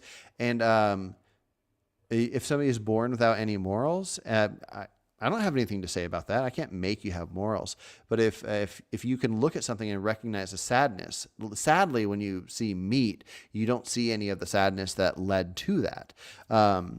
But anyways, so that's why I try not to be a preachy vegan, and I tell people, if you can't go vegan right now, do Meatless Mondays. Do try to eat vegan meals for breakfast, and then, do whatever you can. But I mean, I know that when I first went vegan, I was vegan like a year and a half, and it's so embarrassing. I missed my craving of McDonald's chicken nuggets after a year and a half of being vegan, and I knew it was wrong, and I ate them, and then I fell off the wagon for a while because of that. And so, anyways, it's life isn't perfect. You're not going to make all the perfect decisions, but I think these are things worth thinking about. And it's not like that there's vegans and then not vegans and they need to hate each other. It's just like anything else. You just analyze it, think about your stance on it. It's like something like abortion. You could think that we need to protect the unborn human, but you can also see the person as somebody that shouldn't be forced to do something they don't want to do. And it's this complicated mess. Anyways, if you want to see my stance on that, it's in that community thing I posted. But anyways, it's complicated. Okay. I think my position as of now is that I like meat, and I find it hard to believe that killing animals for food could be inherently wrong, since killing for food seems so universal. Yeah, so this is complicated. As far as universal and therefore normal and just happens, like animals that don't have reasoning like us humans do, and don't have empathy, they do whatever's natural. They're going to eat whatever's natural for them, which is good. It's natural for them. I don't know exactly what's natural for humans because we have so many capabilities. We make freaking Oreos. We whatever's natural for us, which doesn't even mean that's what we should eat. It's not processed food, and so. No, just because we're capable of eating something, it's hard to know what's natural for us. But animals are designed to want to procreate. And so something that might look like rape amongst animals in the wild, we can recognize that since we can have empathy for each other and we can have reason and create laws for liberty, we know it's wrong, or we at least decide for ourselves that it's wrong to rape. And so it can be wrong to do things. We can view it as wrong and immoral, and people should have liberties to not have things happen to them. In nature, a lot of animals will fight. They'll crash their heads into each other like goats and and bison and different things, and deer will like crash their antlers into each other. And I think like rough and tumble play is good. If people want to become boxers or whatever, it's good. But for a person to go fight another person because they want to get their aggression out, it's good that we have our laws calling that wrong. And so with eating animals, see, I care more about health than I care about animals. So if I were convinced that I would have way better health by eating, obviously it wouldn't be like hot dogs or chicken nuggets or whatever, but by eating like one fish a week, or eating a steak and a fish a week, or an egg and a steak and a fish a week or whatever, I'd probably do it. If I was designed for that and I was convinced of that, I would do that, and then I'd be vegan with everything else. I just don't want to harm animals I don't need to. And I don't think I need to harm any, so I don't harm any. But if you eat meat, I'm just encouraging you to think about it and recognize, like, you don't need to eat a cake that has eggs and milk in it, because that's not something you're eating for your health. You're eating that because it tastes good and you're addicted to it. Now, addiction is no joke. The reason like 80% of Americans are overweight or obese is because of addictions. Nobody wants to be overweight, and they keep eating the food to make them overweight because they cannot help it. They have no control. And so if you're eating cakes, no judgment, man. Just keep thinking things over and trying to do the right thing. But recognizing it as the wrong thing, I think, is important. It doesn't matter how normalized it is. Eating something that you can know, I'm guessing you can know, I'm guessing all of us can know, that eating cake is not good for us. And so eating something not good, we can have the right to harm our own bodies. I think people should be able to do meth if they want to, as long as they're not harming anybody else. And then it's complicated because we don't want meth to get in the hands of children or whatever. But if somebody wants to harm their own body, that's fine. But meth isn't harming an animal to harm your own body, where the dairy industry and the egg industry is harming something. So I guess what I'm just saying is, like, more so than even needing to convince people to go vegan, it's think about, are you eating animal products that you know are unhealthy for you? If somebody's like top-notch health and they're just like do Mediterranean diet or paleo or something, and they eat fruits and veggies and all this stuff, and then they eat like the cleanest cuts of meat that has no hormones added to it and all this stuff or whatever, even though I'm personally not in favor of eating animals, those people are the least of my worries. Like that and so hopefully that makes some sense. I guess, but it becomes a question when a moral question of where morality comes from. I know it's considered a naturalistic fallacy, but isn't right and wrong determined by what we evolved to do? Okay, so I'm not religious, so not that I'm saying you're religious or made any claim about that, but I don't think morality comes from religion. How I view morals is essentially, there's a handful of routes of viewing morals, but the main morals that matter in my mind is, can something suffer and be harmed? Is there a pleasure and a pain within something, which also is known as sentience? So humans have this and rocks do not have this. But anything that, like, so essentially what I mean is, if I have a cat right here, or let's just say a pig. I have a pig sitting here and I'm here. And I have a rock here. There's nothing I can do to that rock that matters, in a sense, unless whatever I do to it harms like the ecosystem or something. But the rock itself, I can't really do anything immoral to it. But the pig, if it can suffer, if we can know that if I like poke it with a knife and it squeals and bleeds or whatever, that it is suffering, then that's kind of how I view morals. Is something that can suffer, you're making it suffer. And so in life, I think what matters is not making things suffer. And part of that suffering would involve something like liberty, not removing somebody's liberty. Like you could take somebody from the forest and make them a slave and treat them as well as possible. You can give them the greatest life. And but you're removing their liberty. You even if you couldn't point to an action you're doing that's making them suffer, you have removed their liberty. And I think it's good for people to have liberty. I think it's good for people to be able to do actions that don't harm others, do any action you could possibly want. I think it's good for people to be able to be as free as possible. So like, I can't necessarily be free to go walk into somebody's house and take it, because we also want the freedom of property rights, which is complicated, but I think we need to have this freedom. We need freedom from harm. We need freedom from negative rights. So we have a society where the government says you can't kill people, you can't hurt people, you can't all these different things. And so anyways, I'm going to stop rambling, but that's kind of the gist of how I view morality. It's subjective in a sense. I think it's kind of objective in a sense as well. But I think it needs to be a collective thing, because we could be humans that just live out in nature in little groups and people are killing and hurting each other and all these things. But the smartest thing we can do is get a group of humans. My throat's so dry right now because I keep talking so much, and I have this delicious coffee right here, just black coffee, but I love it. And I keep not drinking it because usually I drink when I'm having conversations with people, but since there's nobody to talk for me to drink at the same time as I'm talking, I'm just not drinking, but I'm going to do it right now.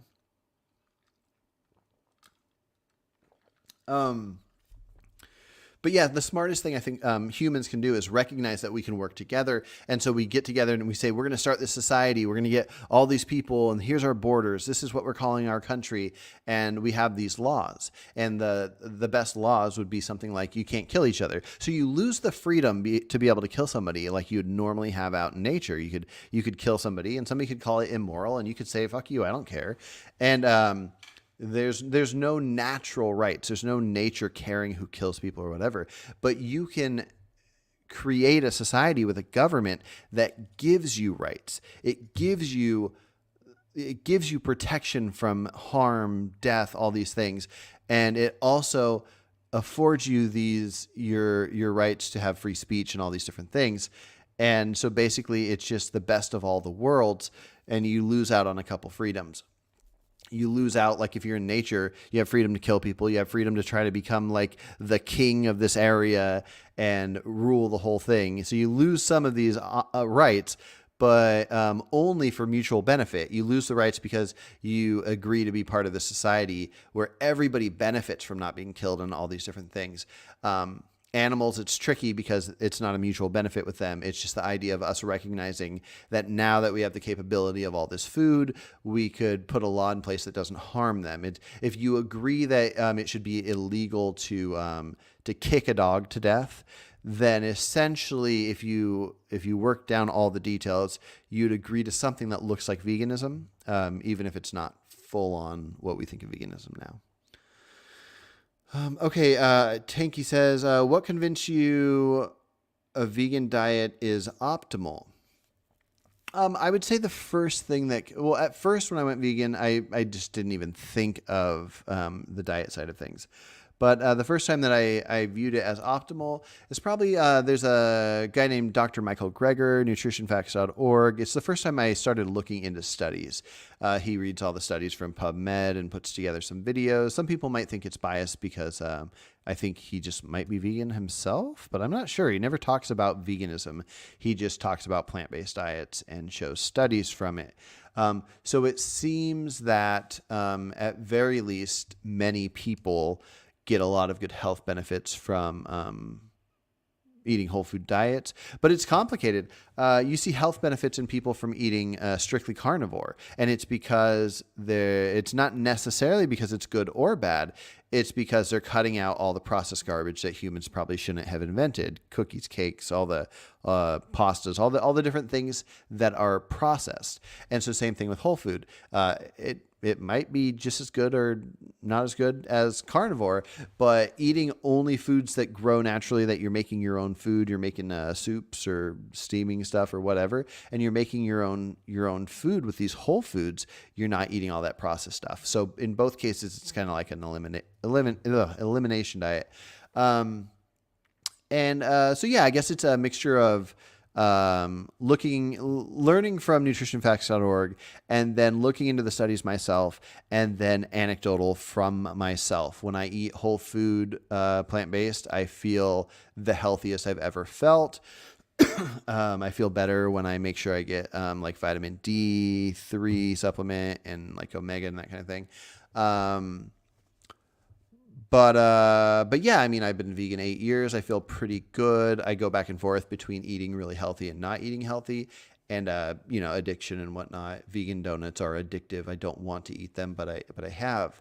And so anyways, that's where it's at for now. But because I don't feel like it's reasonable to say that us humans have thoroughly figured out that veganism is the way to go, like is the healthiest route, and because I think people have the right to care about their health, that is why I would not make it illegal to kill animals right now and eat them.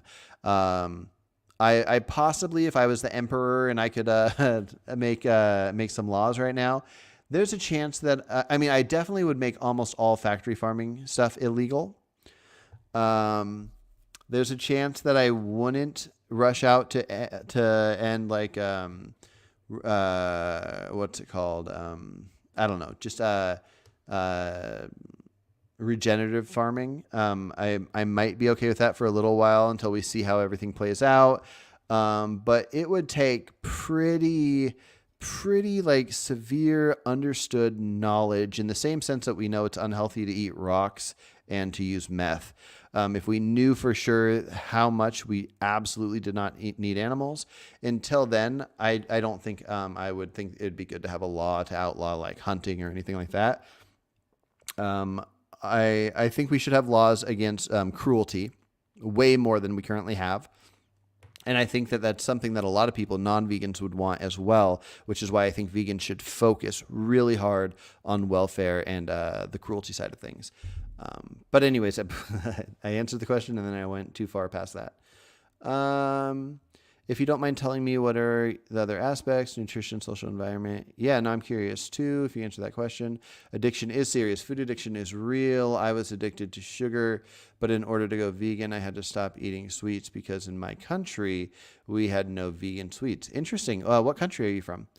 And then Radical Normie said, I think it's more convenient and as a result easier to be healthy on an omnivore diet. And I'm fully sure I believe it's and I'm not fully sure I believe it's morally wrong. Okay, so yeah, no, straight up, if you're trying to be healthy, and that's all I'll say there. But the convenient is tricky, but the moral part, I guess my question to you would be, if there was a cow standing in front of you, you weren't going to eat it, and it was just going to go to waste, do you think it would be morally wrong to stab it and watch it bleed out and just suffer for a bit and die? And then separate from that, would you think it would be immoral to just shoot it in the head? It doesn't suffer, but it dies, and its body rots and becomes nothing when it could have just been fine. Now, I'm going to these extremes to just get to some ideas. So anyways, if you could answer both those questions, I'd share a little further with you. Okay.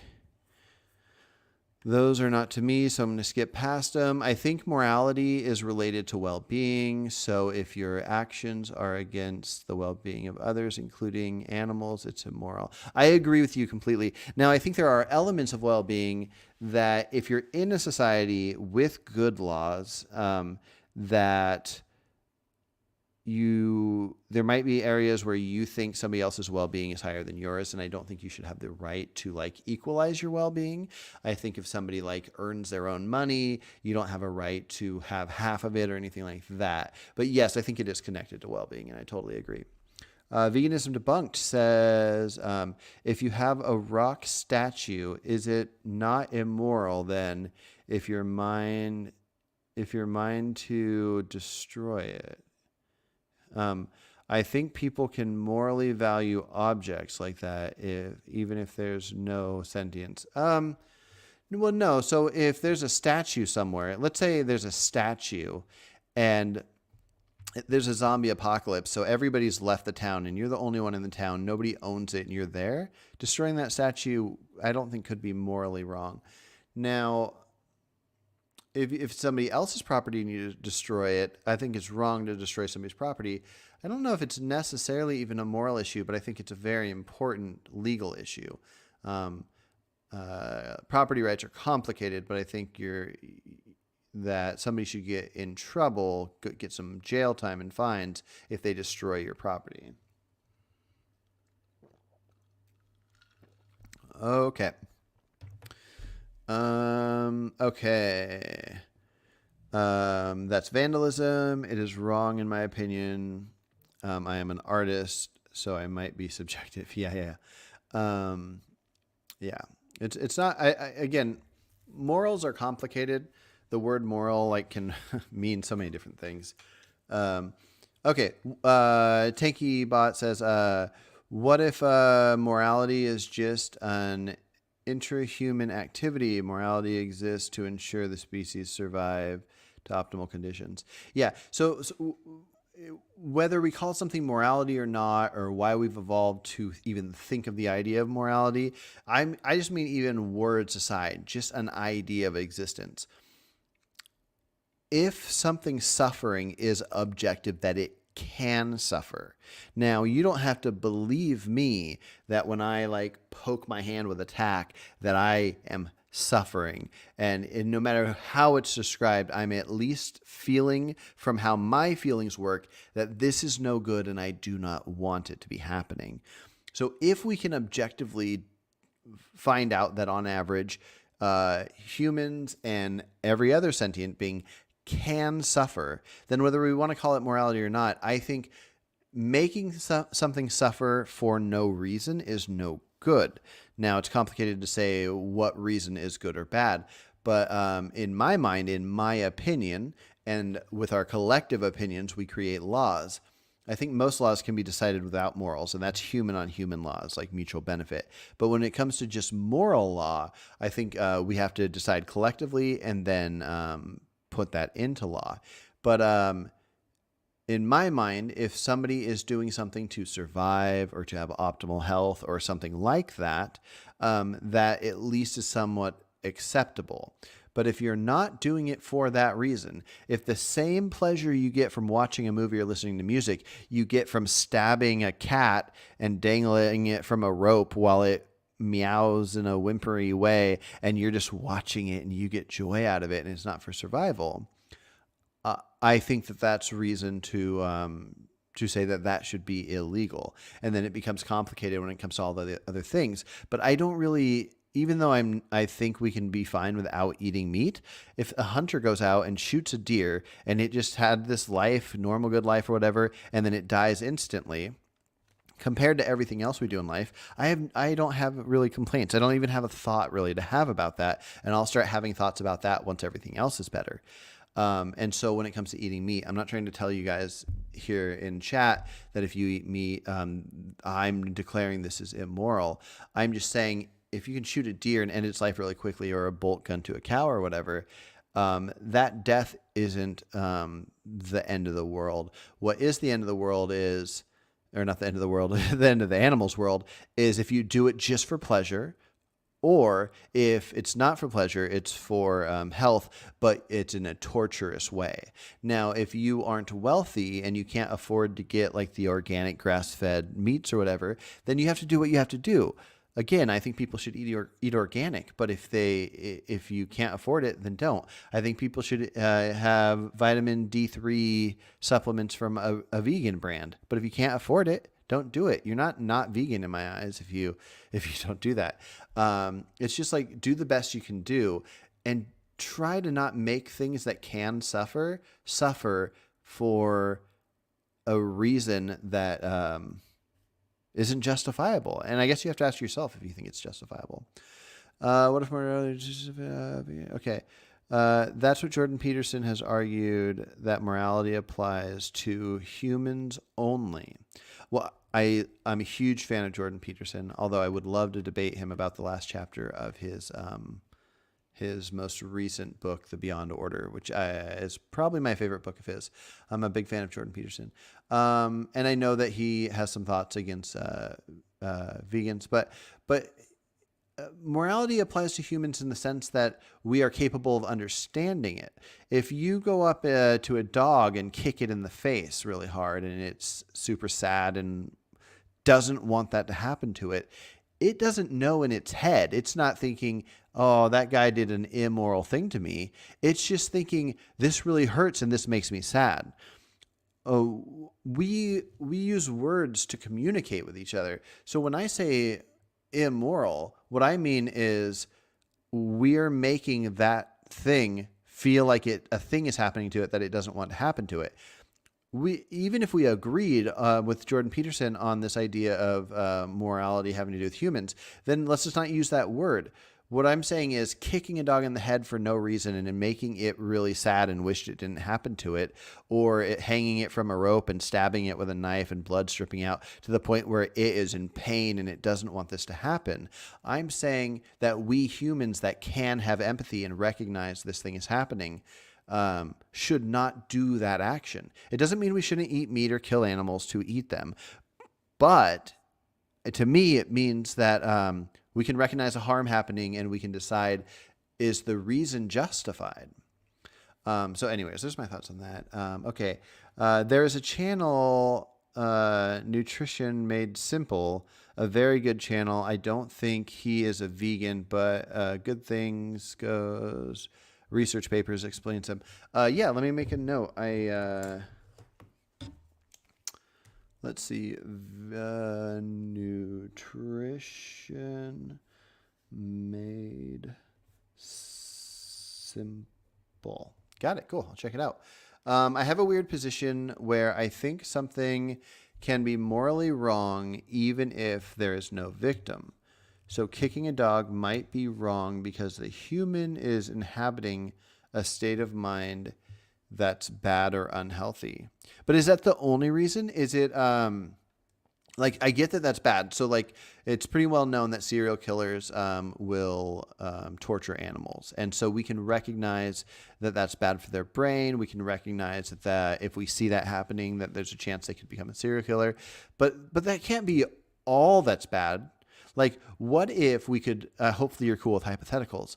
What if we could know that there's a person that is never going to become a serial killer. Their brain is never going to become worsened by their torturous habits, but they just truly like to torture dogs. They get joy from it. They feel the same way that me and you might feel about watching a good movie or something.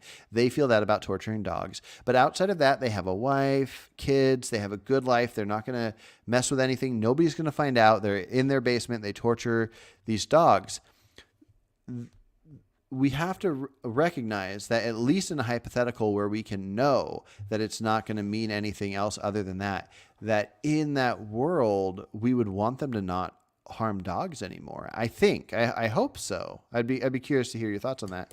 Tanky says, I'll look into it. I'm Orthodox Christian. We fast a lot. We basically go vegan during that period of time and tend to be more tired. Probably from lack of nutrients. Yeah, that might be true. I don't think there's a good chance that it's not because of the lack of nutrients from missing the meat part. It could just be nutrients in general. But yeah, no, that's great. Doing a fast is great because you're going vegan for that time, but also fasting is just really good for you from my understanding. I like to fast as much as possible. I've done a 72-hour fast, which I really enjoyed. But I try to fast about 20 hours a day, and that tends to be my favorite, and I should do it more often. But yeah, like that's the thing. I think a lot of people view things as like you got a right leaning or left leaning, and these are my people and these are my people and all this stuff. And I just don't view it like that. I think should just be right or wrong. If you're going to eat animals, eat your animals. But if you can go hunting, go hunting. Every time you go hunting, you are doing so much good for the animals, as far as what you're not putting in demand when you go to McDonald's and put this factory farming in demand. And yeah, if cutting back is good, if any of these different things. But you say you're an Orthodox Christian. I don't know if you're familiar with Dennis Prager, but you should check out what he says about veganism. I think I've heard him talk a couple times about thinking veganism is the way to go and that the world will become vegan. I can't remember exactly what video it was, and I'm not even a huge fan of him, but I don't mind him. I enjoy checking out his stuff and like Ben Shapiro and that kind of thing. So anyways, might be worth checking out. Okay. Yes, I would think shooting and stabbing a cow would be morally wrong, but I'm not sure if it's because the animal or the victim. It's because of parent. Okay. That you were answering my question, but it ended up being that you answered it like something else you said that I hadn't read yet. So I'll keep scrolling. Would you say that taste is a sensory pleasure, thus wrong to kill animals for it if you have a choice to eat plants, which the majority of us do? Yes, correct. Something like that. Now, if we could know for sure that eating plants gave us like 70% of the health that we should have, where eating meat and plants gave us 100% health, I think it might even be reasonable and likely reasonable to eat meat to get to health. I think it's perfectly fine to want, like as a human that wants to live, to want to have optimal health. But what would happen is we would want to find out exactly what we needed to get optimal health and not go past that at all. Not go, oh, okay, since I eat meat, I can eat all I want, or I eat dairy, I can eat all I want. You'd find the right amount for optimal health, and then you wouldn't harm animals outside of that. Even if you were just craving this thing, if you're craving something unhealthy and you don't care about health, then eat vegan unhealthy food. But if you are, as long as it's not ones that lead to crop deaths, but or at least to aim for fewer crop deaths. But if you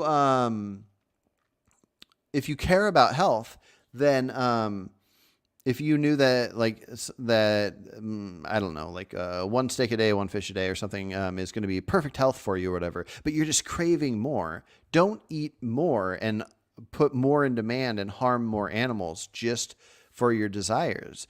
I think it's better to just go, okay, I really want one, but I don't want to harm something that's not going to even bring me health benefits. I think that's probably the way to think about that.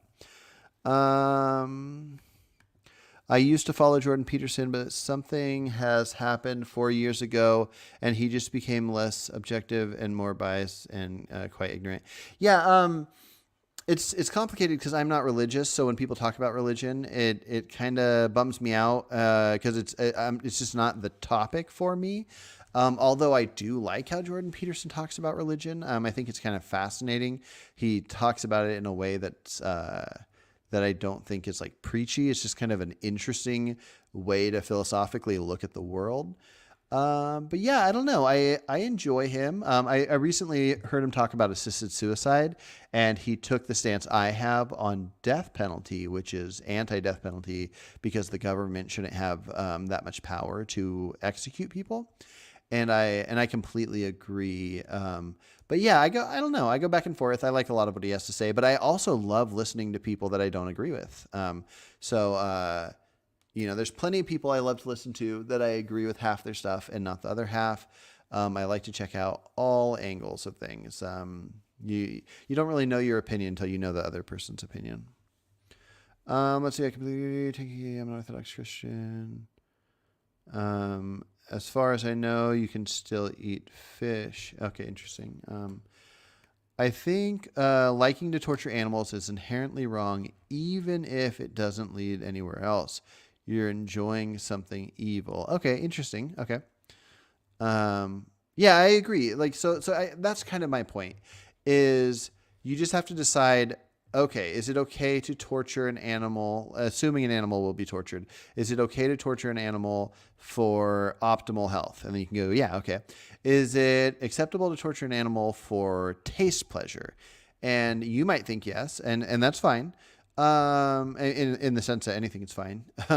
But what would be the difference of if you were to eat meat that caused torture to a cow that was, imprisoned in a farm or whatever. And you were only doing it for the taste pleasure. So you're doing like a hot dog or something that wasn't healthy for you.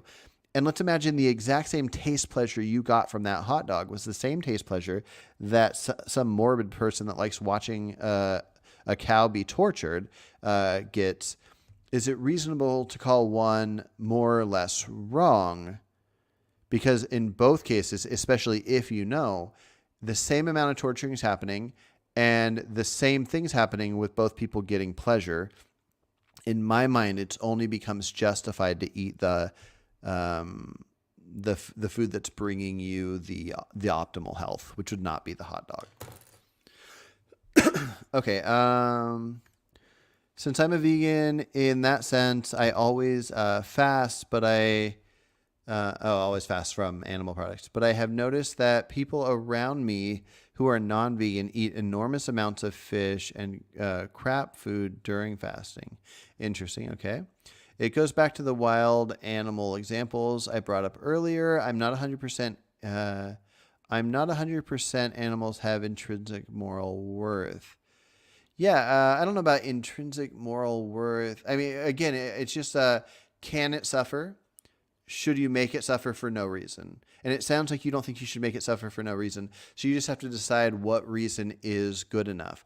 Do you think eating ice cream that made a small amount of suffering happen to a cow is worth it? And you might say, yeah. Okay, well, is eating one bite of ice cream that would make horrible suffering happen to 10 million cows worth it? Okay, you're probably going to say no. Luckily, that doesn't happen. But then it's figuring out the in-between. It's figuring out like where you think a cutoff is. And a lot of this stuff is complicated. But if you're fascinated by morals, it's worth thinking about. A lot of people don't like thinking about this stuff. They just go along with whatever the I don't know. It's just the influencer of their religion or their political party says. So it's worth looking into. I don't think there's a single person I read or listen to that I don't disagree with things. Probably the people I agree with the absolute most would be the YouTuber Destiny and maybe Sam Harris, Steven Pinker, maybe Jonathan Haidt. There's a few, but then everybody else, it's like Jordan Peterson. I don't know if I think of Joe Rogan as a thinker necessarily, but in a sense. And so anyways, someone like Joe Rogan, Ben Shapiro, these kind of guys, about half the things they say, I totally agree with and and the other half I don't really agree with, but they usually challenge my ideas. So no matter where you're at, no matter what political party, whatever religion, look outside the box, challenge yourself, look into different things. Some fast food, completely vegan. Just informing people because sometimes they think they aren't allowed to eat. Okay, that wasn't to me. Violence isn't categorically wrong. And I guess it just depends on whether killing for food is a category of violence that's natural or normal. But you brought up good points.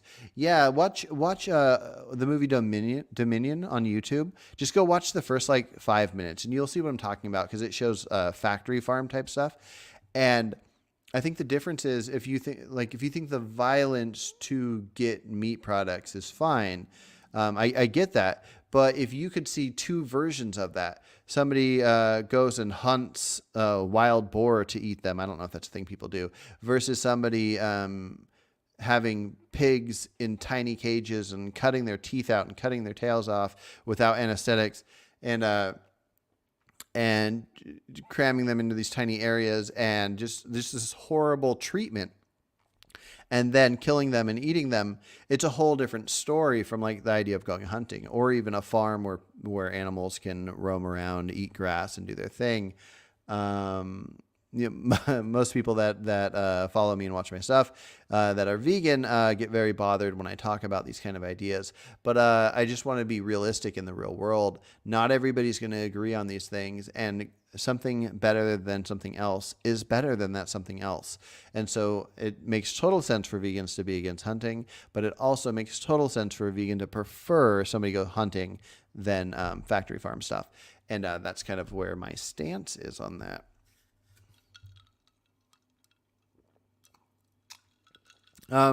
Okay, I was going to try to finish all these questions, but I actually got to hop off here in a sec.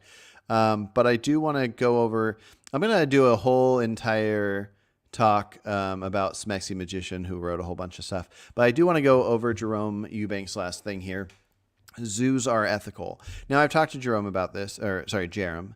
I've talked to Jerem about this, and we disagree. But I think it's complicated. Again, if something is sentient, I want it to have as much freedom as possible. So if a wolf out in the wild, 95% of them aren't going to even make it to adulthood, and the ones that do make it to adulthood are going to have wild, crazy lives, and but they have freedom. And so the question is, what's better, being a wolf in the wild and having freedom, but having just as miserable of a life as most wild animals probably do, or domesticating a wolf, having a dog, and it's trapped in a house, and it potentially will have bad owners, but potentially have good owners. But if it's a legalized thing that isn't like checked on, then there could be bad owners. And having no freedom, but having what feels like a liberation of sorts. And so with with an animal sanctuary, or what Jerome's talking about here, would be like a zoo that is done well, that tries to be the best of sanctuary, but a zoo. I don't know. I find this topic to be very complicated. And so yeah, but a skeptic being says, I agree, but I'm curious what your reasoning is. What's your reasoning? And then he says, sanctuaries are good, and a zoo can essentially be a sanctuary that sells tickets. A skeptic being says, fair point. Zoos help us save almost extinct animals. And I'm kind of torn on that too. I haven't been really convinced that we need to save extinct animals. I could probably be easily convinced, but yeah, I don't know. I'm not save extinct ones. Save ones from going extinct. But yeah, this is probably a good point to stop. But hey, Radical Normie and Tanky Bot, I'm glad you guys are in here, and I'd love to chat with you guys in the future. Even come on the stream sometime and do voice-to-voice talk. You don't have to have your image up if you don't want it, or you could. So yeah, it's always good to have non-vegans in here chatting. I'm glad that you guys are thinking about these topics. It's very interesting. And then vegan Jovic. I can't remember. Jovic? Anyways, I'm glad to have you in here. And yeah, if you ever want to come on the channel, do it. And if not, I'll see you in the comments in the chat. And everybody else, thanks for watching. And yeah, I'll see you guys next time. Take care, guys.